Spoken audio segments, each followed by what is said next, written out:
everyone! Good morning! I'm back! This is Some Brusas and welcome back to my YouTube channel. Oh my gosh, this is it guys. Pag-uusapan natin ngayon, reaction natin dito sa naganap na Mr. International Thailand 2025. May laban ba sila? Yan ang tatalakayin natin ngayon. But before anything else, hello Philippines and hello beautiful people! Mabuhay! Kamusta kayong lahat? Sana lahat po kayo ay okay at safe ngayong araw na ito. At syempre sa lahat naman ng mga bago nating subscribers dyan, hello po sa inyo lahat. Maraming salamat guys sa pag-subscribe ninyo syempre dito sa channel ko. At syempre sa lahat naman ng makamamasam dyan na laging sumusuporta dito araw-araw, lagi-lagi. Maraming salamat guys sa inyong lahat. Syempre, usapang Mr. International Thailand tayo ngayon. My gosh, grabe. Nanood ba kayo? So sana nanood kayo kasi mapapanood nyo ang kanilang pageant dyan sa YouTube channel na Mr. International Thailand. Silipin ninyo para makita ninyo at makarelate kayo kung hindi pa kayo nakakapanood dito sa pinag-uusapan natin. And then, ayun. So, syempre, bigyan natin ng reaction dahil umattend ako ng kanilang pageant na talaga naman ang bongga.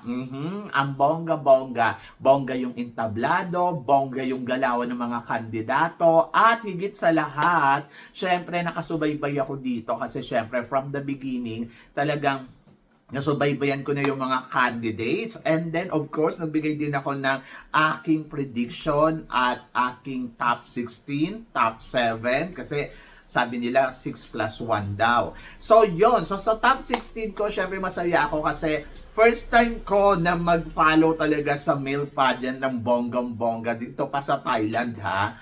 So, 16, ang nakuha ko, 14 over 16. So, dalawang mistake. And then, doon naman sa binigay ko sa kanilang sinubmit ko. Kasi sinasubmit eh. Sa sinubmit kong final 7 ko, 6 over 7. So, isa lang yung mali ko. Sabi ko na nga ba, papasok sa MI29 yung mga veterana naman na nanonood doon na tinanong ko, Diyos ko, parang hindi naman alam kung paano sila magpipredict. Charot. So, yun. Anyway, so I'm so glad dahil na-experience ko nga ang kanilang pageant at talaga namang masasabi ko nakakaloka. Surprising, syempre, yung pagtawag nila sa kanilang mga kandidato. Alam mo yon. So, opening show pa lang talagang grabe na. Panalo, ang saya, ang winner. So, yon ang winner. Ang ganda ng performance nila doon sa opening show. Talagang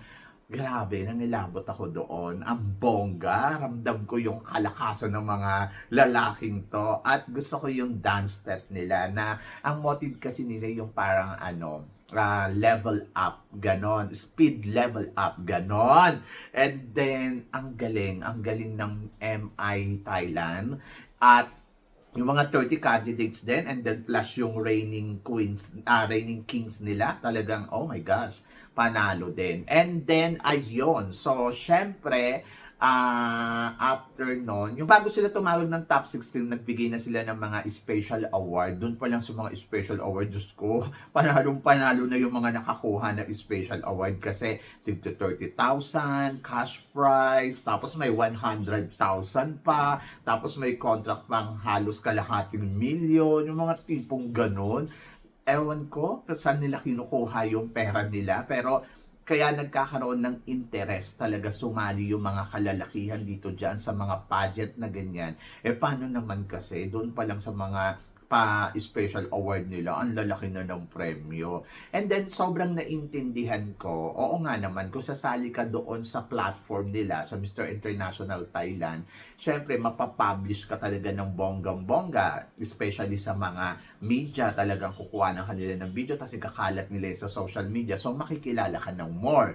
And then, sana, talented ka din kapag sumali ka, kasi syempre, may mga challenge, tapos alam mo yon, kailangan creative ka, para mapansin ka talaga ng mga tawag dito ng mga sponsor at makuha ka nila. Kasi once na makuha ka nila ay doon pa lang titiba-tiba na talaga yung pera mo. And then plus nandoon na alam mo yon na mas makikilala ka pa sa industriya ng mundong ginagalawan nila, di ba? Kasi ano syempre napapublish ka. Ayun pala yung purpose nila kung bakit talaga nagsisisalihan sila diyan. At gusto nilang makarating sa dulo ng competition or gusto nilang makita talaga yung talent nila kasi yung ibang mga hindi naman nanalo noong nakaraang taon, mga host na sila at hindi lang hosting ang kanilang trabaho. Kumbaga kinukuha din silang mga influencer or mga ano. So talagang opportunity para sa kanila.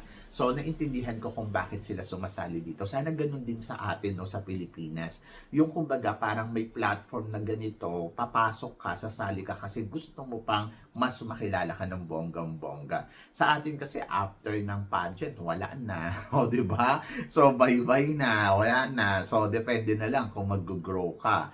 Pero dito kasi talagang kinukuha nila as a ano talaga, host or may mga nakaka-discover pa o kukunin ng mga sponsor ng model, mga ganon. O, di ba, bongga? Diyos ko, parang gusto ko na rin maging Mr. Charot! So, yon. So, sa top 16, hindi sila yung typical na katulad ng ginagawa sa atin na, alam mo yon, nandoon lahat ng candidates, tatawagin. So, na-wonder nga ako alam na ba nila na pasok sila sa top 16? Yung mga tipong ganon. Kasi meron akong nilagay na top 16 ko. Hindi ko alam kung natuwa siya dahil napili ko siya or natuwa siya dahil nandoon na siya. Alam niya na nandoon na siya. So, hindi ko alam kung alam na nila the last day ng competition kung sino yung top 16. So, hindi ko alam. Pero, syempre, lahat naman masigla naman nung opening show. Or baka doon na sa backstage, tinawag yung top 16. Kasi, paglabas nila, 16 candidates na sila na ipipresent sa mga audience. Pero naka-cover sila ng helmet. Kaya hindi mo alam kung sino yung nakatayo doon. Tapos huhubarin nila yun ng bonggang-bongga. At yon doon mo makikilala kasi i-reveal ganon. Revealing. Kaya sabi ko ay bongga. And then, bongga din yung host, syempre si Kim, si Kim Goodburn, na Mr. International nung 2023. Yes, na ayun talaga pinanginayangan ko na hindi ko nasubaybayan. Pero alam ko na siya ang mananalo. Kaya naman yung International, pinanood ko siya. Sabi niya sa akin kagabi, see you on International. Sabi ko, of course. And then, siya daw ang host. Di ba? And then, ayun. So, sobrang natuwa ako kasi parang grabe nga yung yung bongga yung revealing nila na parang pero wala na kasing surprising sa mga kandidata. Surprise lang sa mga audience kung sino yon. Kasi di ba pare-parehas kasi sila ng suot. Yung height naman nila parang hindi mo din manonotice. So pagkahubad nila ng helmet, syempre pasok ka sa banga. Yung mga tipong ganon, kaya papalakpak ka talaga. Pero sad naman doon sa mga candidates kasi nga di ba alam na nila na hindi sila pasok sa top 16. But, kudos naman dito sa MI, sabi ko nga doon sa nakausap ko kagabi na okay lang yan, sabi ko okay lang yan na hindi ka pumasok sa semifinals kasi yung experience mo sa whole talaga ng pageant ay winner. Kasi kung ako tatanungin mo, media lang ako pero grabe. Yung experience ko, yung tipong parang nakaisang boteng red wine yata ako sa kanila na free, di ba? O dalawa, yung mga tipong ganon. Tapos yung mga food, grabe, panalo. Kada event nila may mga pakain, may mga pa-red wine. Tapos yung sa Phuket talaga, winner talaga. At take note red wine and white wine. Ganon. So, yun talaga, walang beer. Siya, red wine con red wine. Ganon. Tapos yung mga pagkain nila, winner. So, libre yun. Hindi siya yung pucho-pucho pagkain lang. Buffet talaga. Cocktail talaga. Yung mga tipong ganon. Kaya sabi ko, in fairness to sa organization na to. Tapos yung sa Phuket, yung experience nila ay winner yun. Kasi kahit yung mga media, kasama din sa mga party, kasama din sa mga talagang welcome ka, kumbaga part ka ng organization nila, yun yung mararamdaman mo. Kinabog ang Miss Grand, So yun, so sa revealing ng top 16, syempre, hindi naman naiiwasan na merong talagang makakalusot at makakalusot kasi nga may voting system, di ba? May isa or dalawa yata na voting system. So, MI09, Diyos ko naman, ang sexy naman talaga nito. Kahit naman yung simula pa lang ng competition, natutuwa na ako sa kanya. Then, MIO3, yes, talaga naman choices ko din siya. And MI28, eto hindi ko to masyado bet kasi parang na-surprise ako. Tapos MIO1, ay eto talaga magaling to from the beginning pa lang. Sabi ko nga makaka-top 5 talaga siya. Pero hindi ko siya nararamdaman na mananalo. Siguro mga first runner-up, second runner-up, gano'n. And then MI18, maswerte si Ram kasi pumasok siya sa semifinals. Pero kasi yung laro niya talaga, hindi ko talaga gusto. MI11, I winner. And then MI27, ito yung unang-unang nakita ko na parang feeling ko, pwede itong Mr. International. Kaya lang ang problema sa kanya, may pagka-introvert, tapos parang, hindi nakakapagsalita ng English. Kaya sabi ko, okay. Pero sabi ko, kaya neto maka-top 5. At nakapasok naman. Sa MI15, ito yung first time na hindi ko pinapansin na sobrang unsweet niya. Lumapit siya sa akin. Tapos, alam mo yun, yung in-invite niya ako na manood ka sa Phuket, yung ganon-ganon. Humble. Oo, humble and saka harmless. Ganon. And then, MI25, ito si Bess. Si Bess talaga from the beginning pala, nakachikahan ko na siya. Sobrang winner siya sa akin kasi magaling siya magsalita. Tapos na-surprise ako kasi 33 years old na siya. So, yun. Tapos, he look younger. Oho. Sabi niya sa akin, exercise, saka kumain daw ng mga batang lalaki. Charot. So, yun yung sabi niya. And then, si MI26, ito yung nanalo, yung nag-title. Ito sa MI26, na-remember ko, yung unang meet namin. So, kwentuhan kami. Nakakapagsalita ng English, ang galing, fluent. And then, plus, nandoon na nakikita na talaga ako sa kanya kasi malakas yung presensya niya. Kaya lang, ayoko yung sobrang laki ng katawan niya. Oo. Hindi ko bet. Parang, yung mga ganun ang tingin ko sa kanila, mga bakulaw. Sexy. Tapos nasilipan ko to nagbibihis doon sa may likod.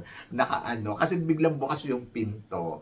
Naka-underwear siya. Sabi ko, panalo yung katawan ni kuya. Talagang ang ganda talaga. And then, in fairness sa kanya, so hindi ko makalimutan yung first time na nag-usap kami. Ito daw yung second back niya. Nung unang back niya, yung first na laban niya, ang naramdaman niya ay parang may kulang sa kanya, hindi ganun kakompleto yung binibigay niyang performance, tapos hindi siya kumpiyansa, but now talaga very competitive na daw siya at he know how to do, sabi niya ganon. And then talagang willing daw talaga siya na gawin ang lahat para daw manalo. Kaya sabi ko, in fairness sa kanya, siya, bumalik na strong. Parang Oppo ang eksena, ganon. And then next is si Kans, MIO8. Etong si MIO8, parang may pagkabading. Siya, strong.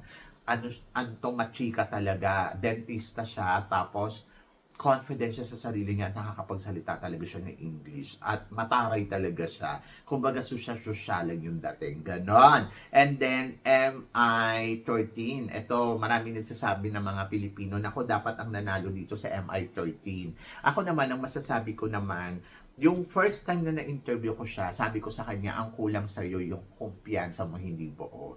Gwapo talaga siya. Pag tinignan mo talaga, gwapo. Gusto ko yung height, gusto ko yung katawan. Pero talaga pagkausap mo siya, sobrang bait. Yung sobrang bait niya, siya pa yung nahihiya. Ganon. And then, mas malaki pa yung kumpiyansa ko sa kanya. Yung talaga, ganon ako Siya, parang kalmado lagi. Kumbaga parang mahirap i-build yung ganitong personality kasi parang feeling ko hindi talaga mahirap talaga matatagalan kasi mahihiyain talaga siyang tao. Ganon. At inamin naman niya yun sa akin. Kaya sabi ko, sayang to. Winner sana to, pero parang pili ko magpi-50-50 ako sa kanya. And then si 12. Si 12 naman, ito yung parang si Michael Jackson na sobrang puti ng mukha. Pero mabait siya, sobrang bait. At isa siya sa mga akala ko papasok talaga sa top 7. Siya yung nagpasira ng top 7 ko kasi nararamdaman ko na si Boom eh. Pero wala. May nagsabi sa akin, malakas siya sa botohan kaya makakapasok. Anyway, congratulations pa din. Si Sans, si O7, ito yung favorite ko sa lahat. Gusto ko yung height, gusto ko yung katawan, gusto ko yung personality niya, lalaking lalaki. Tapos, ang gwapo, ang cute. And then, talagang sobrang, from the beginning pa lang sinabi ko na sa kanya, kaya mo talaga maka-top 5. Kaya mo talaga maka-top 5. Sabi niya, top 5? Sabi niya, layo na nun. Yung ganon.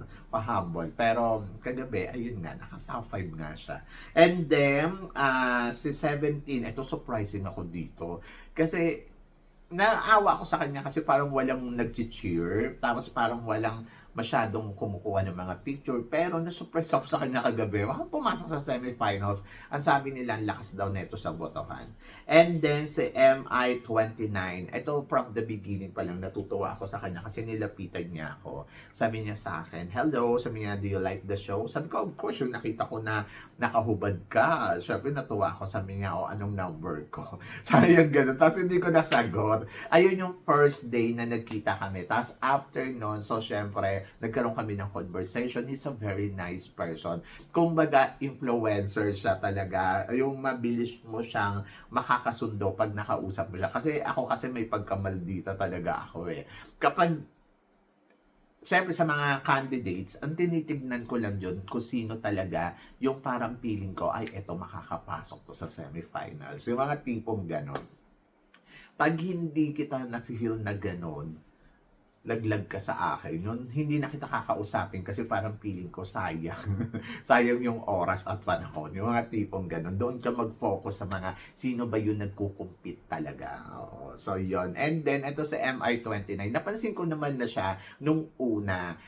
Kaya lang hindi ako nabigyan ng chance na makausap siya dahil siguro gutom na ako nung araw na yon at nakafocus ako dun sa inom-inom. Pero yung pangalawang event nila, ayun. So nasabi ko, ay cute pala talaga to.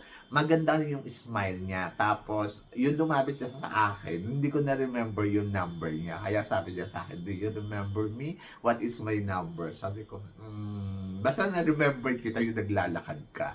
Anyway, so mula noon, naging ano na kami, close kami. Tapos, tuloy-tuloy na. Yon. So, sa top 7 naman, syempre nagkaroon sila ng top 10. Sa top 10 naman, lahat naman ng ano ko talagang ando doon. So, syempre, ang sa top 10 ay pumasok si 7, si 29, si 11, si 25, si 13, si 1, si 12, si 27, si 26, and 9. Si 9, alam niyo sa totoo lang, noong hindi pa sila naguhubad, nung mga first event nila, hindi ko gusto yung styling niya. So, kaloka naman to. Nakikita ko siya padaan-daan. Tapos, nung nagkaroon sila ng second event na nakarating ako, hindi ko pa rin type. Pero yung pangatlo na, ayun na. Sobrang, yung doon na sa, sa swimwear. Sabi ko, grabe yung ano mo, eksena mo, grabe yung charisma mo, grabe yung datingan mo. Ang sexy, ang winner. Tapos, sobrang panalo talaga. But, kagabi, yung kinausap ko siya, sabi ko sa kanya, I like the way yung execution mo. Sobrang kontesera talaga. Yung, alam mo yung tigong, pag ganon, Diyos ko. Tapos yung nilapitan ko siya kagabi para to take a photo together. Hindi lang siya photogenic eh. Doon ko nakita, sabi ko, ang gwapo pala talaga nito. Ang ganda ng ngipin, ganda ng mata, yung ganda ng mukha. Sabi ko, okay. So, kailangan talaga. Pero nalalapitan ko naman sila, nakikita ko naman sila. Kaya lang, ewan ko ba, may mga talaga na bigla silang nag-shine. So, kailangan talaga tutukan mo sila. Pero, pasok naman siya sa listahan ko kasi nga nung prelim nga, nakitaan ko na ng potential. So, yon. So, nakakatuwa. Tapos, nakakatuwa sila kasi keep going talaga. So, ayun, nakikipag-communicate. Sa top 7 naman, syempre, ang third runner-up ay si Boom. And then, 29. Tapos, apat na third runner-up eh. So, si 27, si Bing, and then si San, at saka si 13, si Timmy. Yes. And then, ang second runner-up naman ay si Owan. And then, si Niwat, si Kito eh. Tapos, si Jack. Oh my gosh, si Jack talaga. Naalala ko yung first interview ko kay Jax, kay Eleven. Sabi ko para kasi Antonio Banderas. Tapos maganda talaga yung personality niya. Pag nilapitan mo siya, malambing siya, maano siya. Pero kasi yung mga ganitong itsura ng lalaki, hindi ko shadow type. Then, ang winner ay si Scott Canapol Tisong Kiat. Yon, siya ang magre-represent ng Thailand sa Mr. International. So, ang tanong, may laban ba sila sa Mr. International? I think yes, malakas yung laban ng Thailand sa Mr. International. Parang feeling ko lalaban sila, papasok yun sa semifinals or baka mag-runners up, hindi natin alam. Pero kung ikukumpara ko pa rin syempre sa ating pambato na si Kurt Bondat, parang feeling ko malakas talaga ang laban ni Kurt Bondat. Kasi naman si Kurt Bondat, marami talaga nag-aabang sa kanya dito sa Thailand dahil sa kagwapuhan ni Kurt. At parang feeling ko is a perfect for Mr. International this year. Perfect talaga siya. And maraming nagsasabi na si Kurt nga daw ang mananalo dito. I hope lang talaga na sana I well prepared si Kurt Bondat sa lahat ng aspeto. Wag makampante. Kumbaga paghandaan talaga, especially yung Q&A. Kasi parang feeling ko si Thailand, magaling talaga siyang sumagot. Eto, kaya to nanalo. Sa totoo lang maraming pwedeng manalo eh. Pero hindi makaariba sa kanya kasi sa sobrang daming magaling talaga. Pero etong si tawag dito, si Scott, magaling talaga siya sa Q&A at baka doon siya madali. Doon niya madali si Kurt. Kaya dapat ingat-ingat din si Kurt Bondat sa talagang Q&A. Ayun lang, at alam natin kung paano sumagot si Kurt, medyo may pagkamababaw. So, yun lang talaga ang worry ko. Pero kung sasabihin mo performance, looks, I think panalo si Kurt. Kaya ni Kurt. Kaya lang, syempre, this is a competition. Pwedeng malusutan ng isang kandidato. Ang isang kandidato, kung alam niya kung ano yung target niya dito. And I think itong si Mr. Thailand, si Scott, medyo player to. Yan, doon lang mag-ingat. Kasi syempre, hindi natin pwede underestimate talaga yung kakayahan din nila.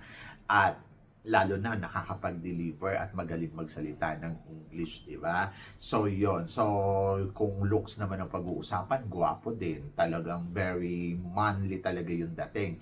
Kaya lang, syempre, mas gwapo si Kurt. So, si Kurt, gwapo, pero ayun nga yung worry ko sa kanya pagdating sa Q&A. At sana makapenetrate ng bonggang-bongga si Kurt Bondat. Diba? So, yun. So, but let's see sa darating na Mr. International kung ano nga ba ang magiging ganap at eksena ng bawat kandidato na lalahok dito. But looking forward ako na sana manalo ang Pilipinas. And tansya ko naman, Pilipinas ang mananalo. So, yon. So, sa ngayon ha. So, maraming salamat. Kayo ba guys? Ano guys ang masasabi ninyo dito sa mga pinag-uusapan natin ngayon? I-comment below ninyo yan para at least malaman ko naman kung ano naman ang chika mo sa mga tinatalakay natin. Syempre guys, thank you so much. God bless you and more power. So, yon. So, sa mga hindi pa po nakaka-subscribe, please don't forget to click like and subscribe my channel at i-click nyo na rin po ang notification bell to more updated syempre sa aking mga chika. Sabi nga ganon, always keep smiling and laban lang. So guys, hanggang dito na lang. Hanggang sa muli nating chikahan. See you tomorrow. Thank you guys.